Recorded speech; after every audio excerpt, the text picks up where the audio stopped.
Hello everybody, naitwa Dam. This is short recap ya matukio ambayo yametokea jana kwenye JP 2025 na of course kila mtu aliona kile ambacho kiliendelea kwenye usiku wa Jux pamoja na mkewe Priscilla, kwa sababu hii harusi sio ngeni, ni harusi ambayo of course imekuwa na series ya matukio mengi. Jana nimemsikiliza interview ya kaka yake mdogo wake Jux, aliweza kuzungumza na kusema kwamba hii harusi ni ya saba, hii sherehe ni ya saba.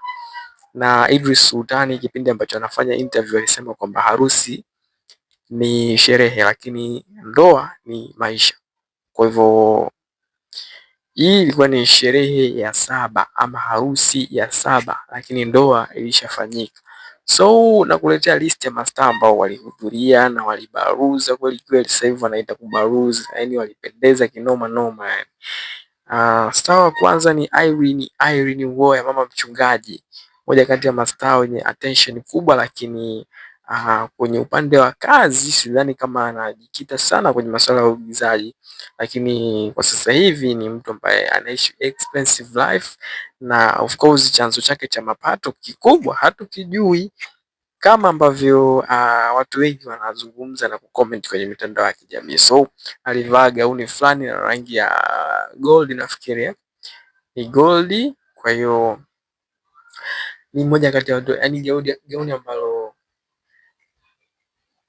liko kama la harusi, iko kama la harusi, na ni gauni ambalo nafikiri limemgharimu pesa nyingi sana kwenye utengenezaji wake na mishono na vitu vingine kama hivyo.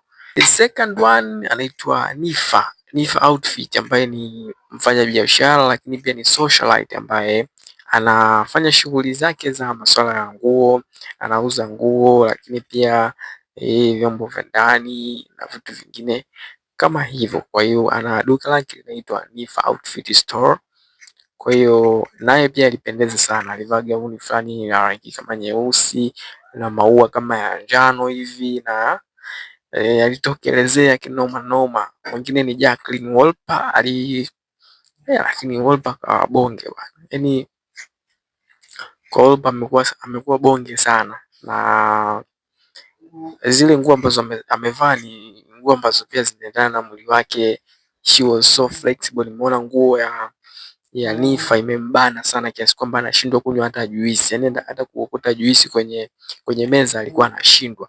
Kwa hiyo alikuwa anasaidiwa na Wolper, lakini Wolper she was so comfortable na nguo yake, japokuwa ni mnene lakini ameweza balance nguo yake ili iweze kumkaa vizuri mwilini. So another superstar ni Kajala Masanja, ambaye hanaga shughuli mbovu kwenye masuala ya kuvaa, na yeye pia alivaa nguo nyeusi, lakini nguo ambayo ina nakshi nyingi nzuri, na kama kikoti fulani hivi cha kuziba, maana ilikuwa inaonyesha kwenye mbavu, inaonyesha kwenye mbavu pamoja na kwenye mabega. Kwa hiyo Kajala pia alipendeza mno, alipendeza sana. Mtu mwingine ambaye aliua kinoma noma kwenye masuala ya fashion ni Zailisa. Kama ambavyo unafahamu, Zailisa ni moja kati ya ma celebrity wenye attention kubwa, na hasa kipindi ambacho yuko kwenye ndoa na aliyekuwa afisa habari wa Young Africans Haji Manara. Kwa hiyo ilikuwa ni Zailisa alikuwa na attention kubwa sana, lakini sasa hivi nafikiri pia imepungua, lakini sio kivile, kwa sababu ni mwanamitindo lakini pia ni mwigizaji vile vile. Kwa hiyo Zailisa, shout out to you kwa sababu umependeza sana kwenye harusi. Lakini mtu mwingine aliyevuruga au aliyekonga nyoyo za mashabiki ni msanii kutoka WCB Wasafi, Zuchu, moja kati ya mastaa ambao wana followers wengi kwenye mtandao wa Instagram, lakini pia subscribers wengi kwenye mtandao wa YouTube.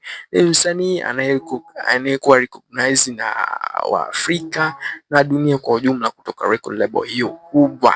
Kwa hiyo naye alivaa mavazi fulani hivi kama gold na nini, mimi sijui rangi sana, lakini alitokelezea sana kwa sababu anayependeza anajulikana. Lakini mtu mwingine ambaye aliua kinoma noma alikuwa ni mwana mitandao socialite anaitwa Jacinta Makwabe, ambaye huyu ni ni mrembo, ni tuseme ni model. I feel like ni model, na aliwahi pia kutokea kwenye video fulani ya Diamond, kwenye challenge fulani hivi aliwahi kutokea. Kwa hiyo aliua sana, lakini ingawa alishindwa kutembea kwa sababu gauni lilikuwa linambana sana, linambana mno.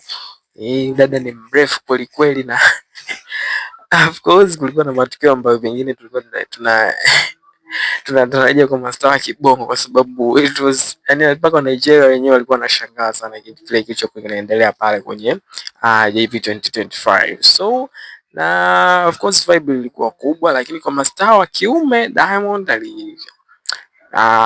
she was so normal kwa kweli, yani sio kwamba alibaluza kiasi kile, lakini D Voice pia alivaa vizuri, alikuwa na mastaili yake yale ya maajabu maajabu. Tumemwona Mchaga OG, lakini bwana, mtu ambaye amevuruga tena mashabiki ni Uncle T. Kama ambavyo unamfahamu Uncle T, anaga shughuli mbovu kwenye masuala ya mavazi, mara vae masketi, mara nini. Bwana kama gauni, yani huku juu suti, chini gauni.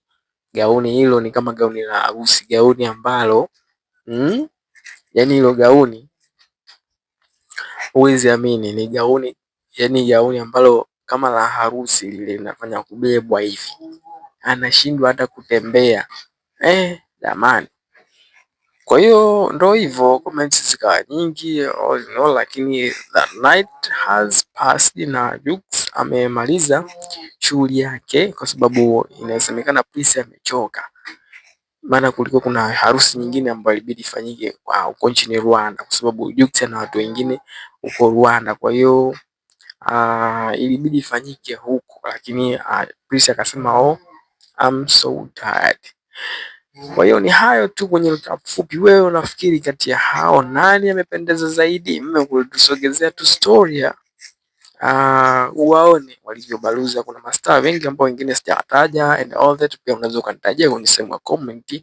I am sponsored na hii